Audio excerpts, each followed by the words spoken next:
Olá, amiguinhos! Hoje na rúbrica O Sabichão vamos falar do nosso país, Portugal. Então, Portugal no mundo. Na Terra existem 5 continentes habitados: a Ásia, a América, a África, a Europa e a Oceania. Portugal localiza-se no segundo continente mais pequeno, a Europa. Dentro da Europa, Portugal encontra-se inserido numa grande península, a Península Ibérica. Portugal é um pequeno país, composto pelo território continental e 2 arquipélagos situados no Oceano Atlântico, os Açores e a Madeira. No total, o território português tem cerca de 92 mil km². Todos os países têm os seus símbolos nacionais, tal como a bandeira e um hino. Vamos conhecer os símbolos nacionais de Portugal. A bandeira.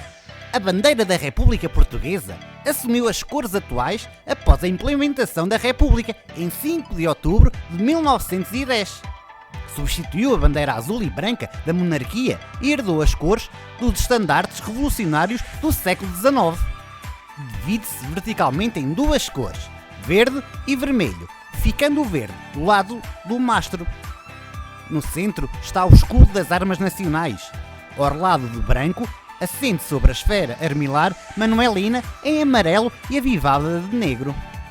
O hino nacional, também conhecido pela Portuguesa, foi composto em 1890 como uma canção de protesto na sequência do ultimato inglês. Adotada pelos republicanos, veio a transformar-se no hino em 1911.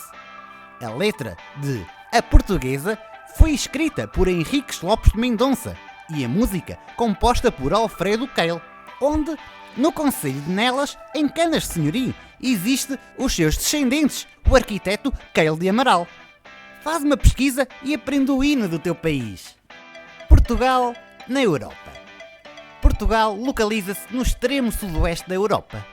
A Europa é um continente composto por algumas dezenas de países. 27 desses países, entre os quais Portugal, fazem parte de uma organização chamada União Europeia. Em breve, prevê-se que a União Europeia tenha mais países. O Reino Unido saiu da União Europeia a 31 de janeiro de 2020. A União Europeia é um grupo de 27 países da Europa. Estes países juntaram-se para melhorar, facilitar e tornar mais segura a nossa vida. E também para colaborarem uns com os outros e se ajudarem entre si. A ideia de criar a União Europeia surgiu após as 2 grandes guerras na Europa.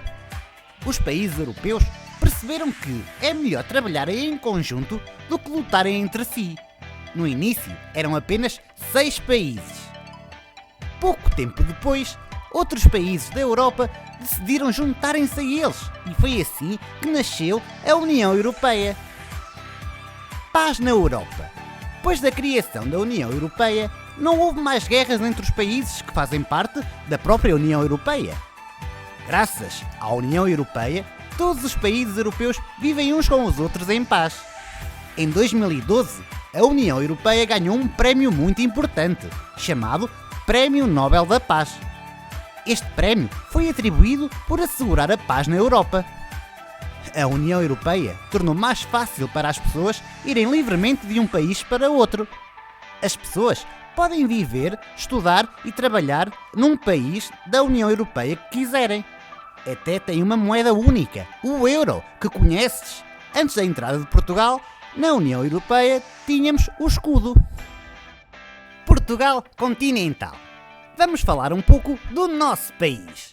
Em Portugal, podemos identificar 5 regiões que se distinguem entre si não só pelas características naturais, mas também devido a realidades culturais com diferentes tradições. O Norte, o Centro, Lisboa e Val do Tejo, o Alentejo e o Algarve. Administrativamente, Portugal encontra-se dividido em 18 distritos, que por sua vez se dividem em concelhos e freguesias. Portugal insular. No Oceano Atlântico existem 2 grupos de ilhas que fazem parte do território português. são os arquipélagos dos Açores e da Madeira. Estes arquipélagos correspondem a duas regiões autónomas. Os Açores e a Madeira são ilhas vulcânicas, pelo que o seu aspecto e relevo são completamente diferentes dos do continente. O relevo. Portugal apresenta duas regiões bem diferentes quanto às formas de relevo. A região central e norte do país tem um relevo montanhoso. É uma região que se caracteriza pela variedade de formas de relevo, montanhas, planaltos e vales encaixados. É aqui que se localizam as montanhas mais altas de Portugal continental, por exemplo, a Serra da Estrela. O relevo do sul contrasta com a do norte por ser mais plano. O sul é constituído, sobretudo, por planícies e colinas. Os rios.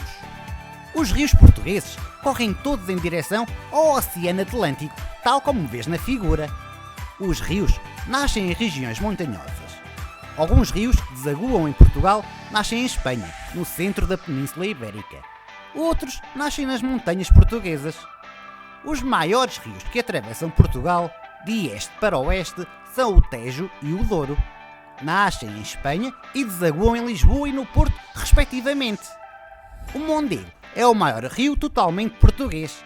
Nasce na Serra da Estrela e desagua na Figueira da Foz. No sul do país, o rio Guadiana nasce em Espanha e corre de norte para sul, sendo uma fronteira natural em vários locais. O clima. O clima de Portugal continental caracteriza-se, no geral, por ter um verão quente e sem chuva, e um inverno fresco, onde os dias chuvosos se alternam com abertas. A primavera e o outono marcam as transições entre o verão e o inverno. Na realidade, este clima, a que se dá o nome de temperado mediterrâneo, é especial e pouco vulgar, uma vez que na maioria dos lugares da Terra o calor surge associado quase sempre à chuva. Ecossistemas. Um ecossistema é um conjunto de seres vivos, o ambiente onde vivem, o habitat, e as relações que existem entre os seres vivos e o ambiente. Podemos considerar a Terra como um grande ecossistema, assim como uma floresta ou um lago também o são. Em Portugal existem diversos ecossistemas dos quais damos exemplos. Florestas autóctones, oceanos, estuários, correspondem à parte final dos rios que correm em vales encaixados, onde as águas doces se misturam com as águas salgadas do mar. As plantas e os animais que aí vivem têm de estar adaptadas às águas salobras. Nas margens do estuário depositam-se lamas nas quais se desenvolvem os sapais, áreas onde existe uma grande quantidade de espécies animais e vegetais. Em Portugal, os estuários do Tejo e do Sado pertencem a duas áreas protegidas.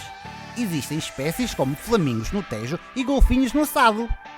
Os montados são paisagens típicas do sul da Península Ibérica. Podem ser de sobreiro ou de azinheira, consoante a espécie dominante. Normalmente, os montados são áreas aproveitadas para a agricultura, uma vez que é possível cultivar searas entre as árvores. Os animais. A designação de animais domésticos ou animais selvagens depende da relação que têm com o meio e com os seres humanos. Desde os tempos primitivos que o homem teve necessidade de domesticar animais, quer para o ajudarem em alguns serviços, quer para lhe fazerem companhia. Os animais domésticos são aqueles que vivem junto ao homem, seja na cidade ou no campo. Para estes, a vida fora do ambiente em que o homem vive torna-se quase impossível. Os animais selvagens são aqueles que vivem na natureza, no seu habitat natural, e se alimentam do que esta lhes dá, não dependendo do homem, embora estejam muito ameaçadas e tenhamos que as proteger. Pessoas e lugares. Assim como o relevo, o clima e os recursos naturais influenciam as populações, também as pessoas transformam a paisagem e desenvolvem modos de vida. Uma localidade, seja aldeia, vila ou cidade, é feita de memórias, vestígios históricos, costumes e tradições. As diferentes localidades podem ser conhecidas pela sua beleza natural, mas também pelos seus monumentos, pelo seu tipo de habitação, pela sua gastronomia ou mesmo por um traje ou dança típica. densidade populacional. A população do mundo não se encontra distribuída de maneira uniforme. O mesmo se passa em Portugal. As cidades e o litoral têm, em geral, mais recursos do que as áreas rurais e do interior. Se observares o mapa da densidade populacional em Portugal, verificas que a maioria da população se distribui ao longo da costa a norte de Setúbal. Verificas, ainda, que nesta faixa, as regiões de Lisboa e do Porto são aquelas onde há uma maior concentração de pessoas. Estatísticas e fatos. As dimensões do nosso país. Tem como superfície total 91.825 km². Superfície das regiões autónomas, Açores e Madeiras, são de 3.132 km². O perímetro do continente é de 2.989 km. A linha de costa do continente é de 1.775 km. A fronteira terrestre é de 1.214 km. O rio totalmente português mais comprido é o Mondego, com 232 km. A montanha mais alta é no Pico, nos Açores, com 2.351 metros. A montanha mais alta do continente é a Serra da Estrela, com 1.991 metros, na Torre. As cidades mais povoadas são Lisboa e Porto. E estima-se que mais de 200 milhões de pessoas no mundo falem o português. O português é a língua oficial nos seguintes países: Portugal, Brasil, Angola, Moçambique, Cabo Verde, Guiné-Bissau, São Tomé e Príncipe e Timor-Leste. E assim ficamos a conhecer um pouco melhor o nosso país. Se queres saber mais, pesquisa em livros, pergunta aos teus pais, à tua família, pesquisa na internet mais coisas sobre o nosso país. Até à próxima, amiguinhos!